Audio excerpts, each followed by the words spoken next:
Tras darse a conocer las primeras encuestas relacionadas con las elecciones del año 2022, en las cuales se van a competir 6 gubernaturas, de las cuales los datos nos indican de que Morena se llevaría 5 de estas mismas 6 gubernaturas, pues la oposición parece que se percató de ello y el día de hoy está jugando la misma estrategia que jugó en el año 2021, que lo llevó a básicamente perder todo por lo cual estuvo compitiendo. Y es que se mencionó por parte de los dirigentes de este bloque opositor de PRI, PAN, PRD, que van a competir por un candidato único en 4 entidades, o sea 4 estados, para intentárselo llevar, y esto pues con el objetivo que ellos están argumentando de que es para incrementar su posibilidad de victoria. Y es que, a ver, en primera instancia esto es totalmente absurdo, porque hay que recordar varios aspectos clave que llevaron a que en el año 2021 estos perdieran las elecciones. ¿Qué ocurre cuando tú formas un bloque opositor y ese bloque opositor no tiene ningún sentido? ¿Y por qué digo que no tiene ningún sentido?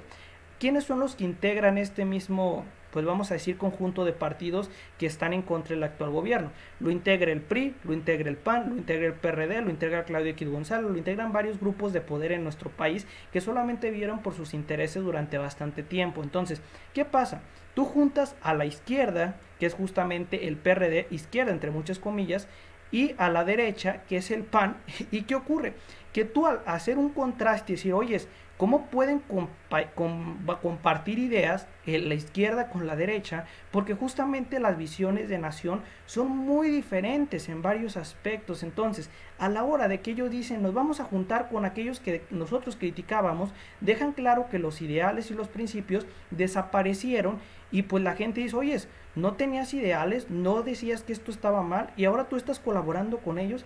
Eso hace que pierdan las elecciones, y lo mismo va a pasar en este 2022, porque la estrategia es la misma: irse por un candidato único en 4 entidades y decir, pues bueno, vamos a juntar nuestras bases electorales. ¿Cuáles son las bases electorales de los partidos? Son aquellas personas que sí o sí van a votar por ese partido independientemente del candidato que se les presente. Y es que esa estrategia no sirve absolutamente de nada, porque a ver, estas bases electorales que tiene el PAN, que tiene el PRI, que tiene el PRD, son bases que no tienen una gran representación o que no tienen un gran número de adeptos. Por consiguiente, pues realmente lo que pueden lograr sería muy reducido. La única forma que ellos tienen de lograr victoria no es pues haciéndose pues bolita y decir, bueno, vamos a juntar nuestras bases electorales. La única forma de que la oposición empiece a tomar camino es que demuestre que ellos no están compitiendo para solamente ganar por ganar, sino que están compitiendo para cambiar las cosas. El detalle es que lo que están mostrando el día de hoy es que están compitiendo por simplemente ganar. ¿Y esto qué significa? Que ellos dicen, bueno, vamos a poner un candidato de los 3, vamos a juntar nuestras bases electorales, y no importa que no compartamos ningún ideal, no importa que no compartamos ninguna idea o visión hacia adelante en el estado, la idea es simplemente posicionarnos y ya quedó. Entonces no cambiamos nada de la gente y solamente llegamos al cargo. Eso es lo que está pasando.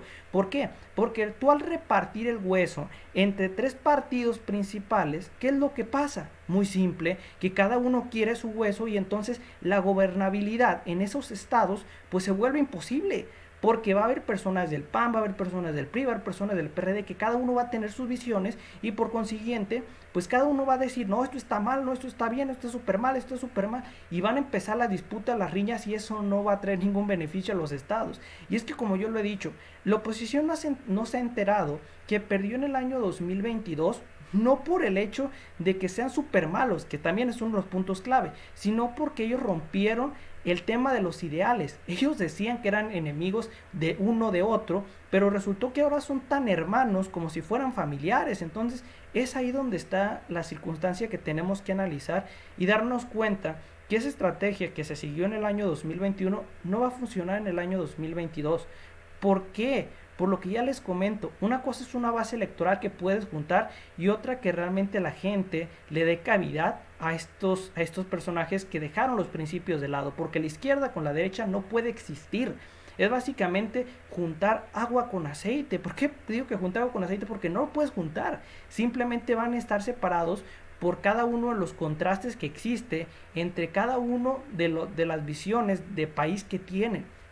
Por ello es que la pérdida ya básicamente está establecida para el año 2022 y Morena probablemente se la va a llevar esas 5 gubernaturas porque pues es lo que señalan los datos, y es que la diferencia de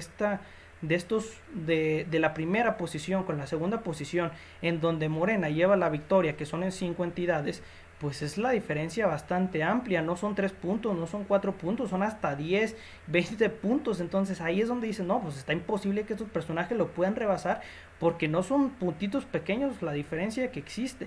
¿Y por qué ha pasado esto? ¿Por qué el PRI, por qué el PAN, por qué el PRD no levantan a pesar de haberse juntado? Porque ellos rompieron ideales, ellos rompieron visiones de país. Cada uno se supone que decía que tenía su visión de país. El PRI criticaba al PAN, el PAN criticaba al PRD y viceversa. Entonces ahí todos se criticaban, pero resulta que ya no se critican porque ellos hicieron bien su trabajo. Pero tú tienes declaraciones de Marco Cortés, de Alito Moreno, de Zambrano, señalándose a uno y otro de ser corruptos. Pero ahora dicen, no es cierto, no éramos corruptos, simplemente nos tratábamos mal. O sea, no, eso está muy loco. Entonces por eso la gente no les cree. Y es que el día de hoy hacen esta medida tan desesperada de simplemente ir y vamos a competir, vamos a irnos por un candidato único los 3 partidos. Pues ¿crees que eso va a solucionar algo?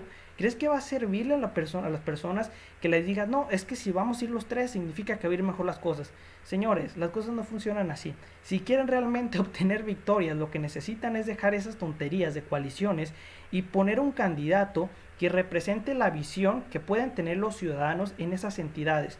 Y es todo lo que no hace la oposición. Ellos simplemente dicen, pongamos este candidato, juntamos bases electorales, metemos compra de votos y a intentar ganar. No importa para qué ganar, simplemente es llegar al cargo. Y es que ahí es el problema, es que vienen las elecciones 2024. En esas mismas, lo que busca la oposición es que, como perdió muchos estados en el 2021, no se puede dar el lujo de perder estos otros 6 estados en el año 2022. ¿Por qué? Porque para el 2024 se necesitan recursos para el tema de las elecciones presidenciales. Entonces es ahí donde ellos van a empezar a hacer sus tranzas, sus chanchullos, para hacer la compra de votos, para desviar recursos, que dirás, no, eso no pasa en México. No pasa. Esto es algo que pasa bastante cotidianamente.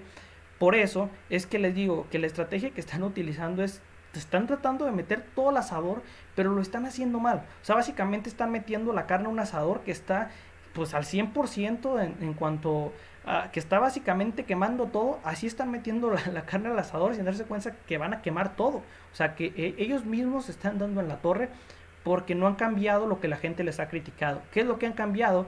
Pues nada, lo único que han hecho en estos últimos años de gobierno del presidente Andrés Manuel López Obrador es decir, es que el presidente es malo, es que Morena es malo.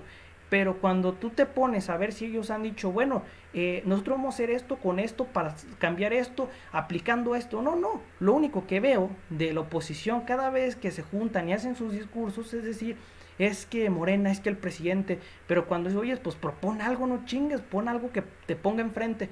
Pues no, simplemente su estrategia es contra Morena, contra el presidente, malos. Yo no, pues el decir que alguien es malo no te va a hacer bueno a ti. Entonces es ahí donde están fallando muchísimo y van a seguir fallando. Ahora, otra nota que a mí me pareció, pues vamos a decir, interesante es esta, que el PAN, o sea, y en particular Marco Cortés, ahora resulta que se volvió feminista, ahora resulta que ya les interesan las causas de la mujer, cuando precisamente los gobiernos tanto de Fox como Felipe Calderón, el tema de participación de las mujeres en el poder político, pues era casi, pues muy reducido, vamos a decirlo así. Y ahora resulta que ellos dicen que no, que en sus gobiernos sí les interesa el tema de las mujeres y bla. Y además de que también los estados que gobierna la oposición, del bloque opositor que ellos integran, PRI, PAN, PRD, son de los estados donde los feminicidios no cesan. Entonces, que me vengas a decir que el PAN se volvió feminista cuando en primera instancia sus estados pues no hacen mucho por resolver ese problema y durante sus gobiernos tampoco por la integración de las mujeres en el poder político, pues bueno, que me digas que hoy son feministas es absurdo. Y no solamente eso, para contrastar las ideas de manera clara y sencilla, uno de los principales, vamos a decir, propuestas, uno de los principales objetivos que tiene el feminismo actualmente o el feminismo actual es generar el tema de pues el aborto legal, ¿no? Esa es una de las cosas que ellos están pidiendo. Pero por otra parte tienes al panismo, que es este grupo de políticos que están en contra justamente de este tipo de acciones, porque para nadie es un secreto de dónde proviene el panismo. Incluso ustedes pueden leer un libro que se titula El Yunque, en el cual a grandes rasgos te señala un poquito de la historia del panismo y te deja claro por qué hay ciertas ideas que se contraponen al tema del feminismo. Entonces, que me venga a decir Marco Cortés que el PAN ahora es feminista y que la lucha es por todas y bla bla bla, pues bueno, una cosa es lo que dice en el discurso y otra lo que ocurrieron en los hechos y lo que está ocurriendo en los hechos. Entonces, es ahí donde ellos están fracasando porque piensa que con solamente generar una narrativa, las cosas o las perspectivas de la gente van a cambiar con relación a lo que piensan de esos partidos. Y es que las cosas no son así. Lo que hace que las personas cambien posicionamientos políticos o que cambien una forma de pensar con relación a un tema es pues que le muestres que pues sí se puede lograr mediante la propuesta que tú les estás presentando o que sea coherente con lo que tú estás presentando. En el caso del PAN, pues bueno, no es muy incoherente que se vengan a decir que ahora sí les interesan las mujeres, que muy feministas y que muy todo, cuando en los hechos durante gobiernos pasados no hicieron nada y precisamente en los gobiernos actuales tampoco es como que las cosas cambien mucho. Entonces, todo esto es el ejemplo más claro de que pues se sienten perdidos y que solamente están buscando ir con la marea, están buscando irse ahí con el donde todos van para intentar lograr juntar a lo mejor alguna bolita de personas y decir, no, pues tú te vienes para acá. Esa es la estrategia que están buscando el día de hoy, tomar banderas a las cuales realmente no les interesa de qué van o qué es lo que hacen, simplemente es llegar y vámonos. Y aquí, a ver, el tema de cuestiones si les interesa el feminismo o no, eso yo no lo vengo a debatir, eso a mí no, cada quien tiene sus puntos de vista, pero yo solamente contrasto la realidad de lo que dice el panismo con la realidad de los hechos de este mismo, que por eso es por una de las razones por las cuales ha venido perdiendo poder, por las cuales ha venido perdiendo intención de voto por parte de la gente. Porque una cosa es el discurso, pero a la hora que los ves haciendo los hechos, pues las cosas cambian bastante, o sea, no cambian poquito. Entonces ahí es donde está el problema, que el día de hoy Marco Cortés día que el PAN es feminista o que el PAN sí les interesan las causas de las mujeres. Ay, Dios mío, eso es muy difícil de creer, por no decir demasiado, porque los hechos nos dicen otra cosa. Ahora nos vamos a ir a otra nota, que es esta, en la cual pues el banco Credit Suisse terminó señalando de que una de las obras pues más importantes del actual gobierno, que es justamente el aeropuerto de Santa Lucía, tiene un potencial bastante amplio de básicamente pues convertirse en el aeropuerto principal de México. ¿Y por qué? Porque este mismo la idea de cómo se generó fue justamente satisfacer las necesidades de tema de cantidad de vuelos. Es justamente la razón por la cual se creó. Aquí no se trataba de tener el aeropuerto más bonito, el más interesante. Incluso su mismo diseñador señaló que ese aeropuerto fue creado con el objetivo de satisfacer las necesidades.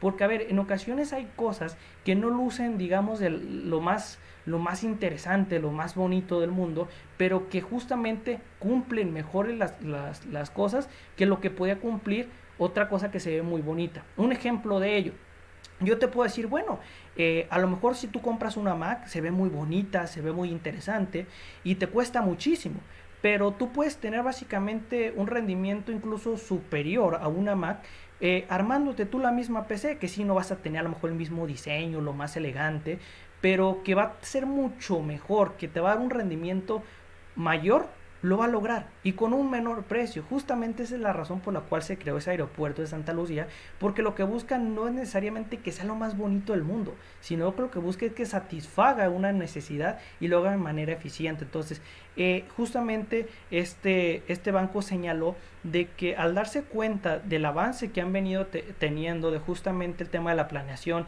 el tema de casi la finalización, hay que recordar que estamos ya menos de 100 días para que se termine de pues inaugurando este nuevo aeropuerto, pues ha dicho que le parece algo muy adecuado, que si hay otros puntos en los cuales considera que todavía se tienen que tocar, como el tema de las conexiones, que el gobierno federal ya lo señaló, incluso también los ingenieros militares destacaron que va a haber varias rutas de las cuales se pueden tomar para hacer el tema de los traslados desde la parte de la ciudad a este mismo aeropuerto. Y es que creo que varias personas pensaban que los aeropuertos los iban a construir literalmente adentro de las ciudades, y es que eso es básicamente imposible en la actualidad, porque gran parte de los terrenos que se encuentran en las urbes pues ya están ocupados, y a lo mejor los que no están ocupados pues no cumplen la cantidad de espacio necesario, entonces se tienen que hacer a las afueras.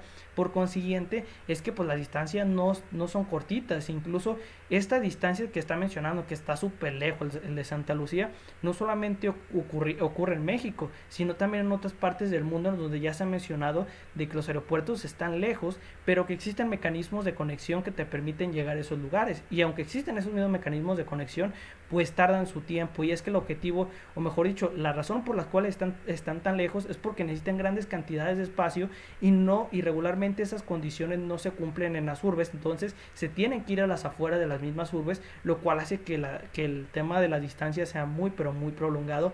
Y aquí está toda la información, o sea, ellos están destacando lo que ya les comento, el tema del bajo costo, el tema de la velocidad con la cual se terminó construyendo, porque eran puntos clave que buscaba el actual gobierno, porque hay que recordar que este mismo es modular. Esto significa que actualmente podría operar, si no mal recuerdo, la cifra que se ha mencionado, con 20 millones de pasajeros, pero esta cifra se puede incrementar hasta 80 millones de pasajeros, o sea, son números muy pero muy grandes. Esto significa de que este aeropuerto lo que busca es, conforme va creciendo la demanda, también vaya creciendo este aeropuerto, y eso que permite reducir los costos de mantenimiento, porque sí, imagínate, tú puedes tener ya todo concluido, ya operando para 80 millones de pasajeros, pero imagínate que solamente utilizas no sé, el 30%, el 40% de ese aeropuerto, pero eso no implica que tú no tienes que dar mantenimiento a la otra parte que no estás utilizando, no, sí le tienes que dar. Entonces esas son las cosas por las cuales también se generan, digamos, una disminución en los costos operativos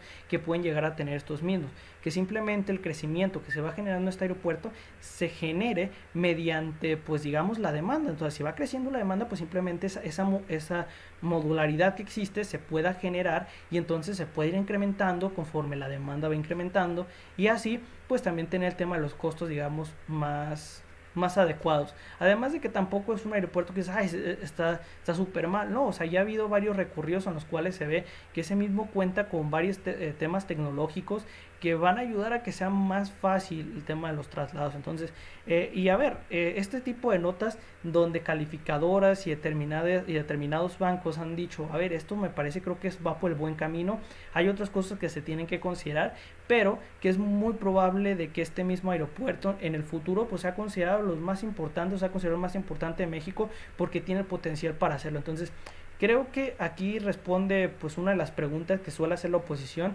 que siempre dice, no, es que todo mal y todo feo y todo bla, pero es que siempre se suelen equivocar. O sea, ellos primero decían, no se va a poder construir el aeropuerto en esa cantidad de tiempo, y resulta que sí se puede construir, y ahora su nueva excusa es decir, no, es que está muy lejos. Es que cada vez que se va pues rompiendo esas mentiras de la oposición, llegan y se inventan otra. Primero empezaron con el tema del tiempo, luego empezaron con el tema del cerro, luego empezaron con el tema de lo lejos, o sea, luego que empezaron que no se les hace bonito. A ver, cada que va pasando van a poner excusas, y está bien, es parte de la libertad de expresión, es parte de expresar puntos de vista diferentes entre las personas, pero la realidad es que pues este gobierno ha terminado callando bocas en ciertos aspectos, que pues sí les ha dicho, a ver, ustedes decían que nos iba mal y no nos fue tan mal, como por ejemplo el tema de las finanzas públicas en México. Este es el actual gobierno que mejor las ha manejado a pesar de la pandemia, no lo digo yo, lo han dicho órganos a nivel mundial que han dicho, oigan, este gobierno pues ha manejado muy bien las finanzas públicas, y hay que recordar que el tema de manejo correcto de finanzas públicas es pilar para sobre todo mantener ciertos aspectos que se pueden llegar a relacionar con el tema de la inflación. Entonces, a grandes rasgos creo que esto es muy positivo, creo que se está logrando algo muy bueno. Y en tema de la oposición, pues bueno, ya sabemos que la estrategia que están tomando es una estrategia de desesperación, que creo tendría que cambiar lo más rápido posible, porque si siguen con esto van a seguirlas perdiendo las elecciones que siguen, porque pues esa estrategia no resulta, no da empuje, así de fácil. Y además no me queda otra cosa que decir. Si esta información les agradó, me hagan un favor dejándome un like, un comentario, suscribiéndose, y nada, nos vemos muy pronto, hasta luego y adiós.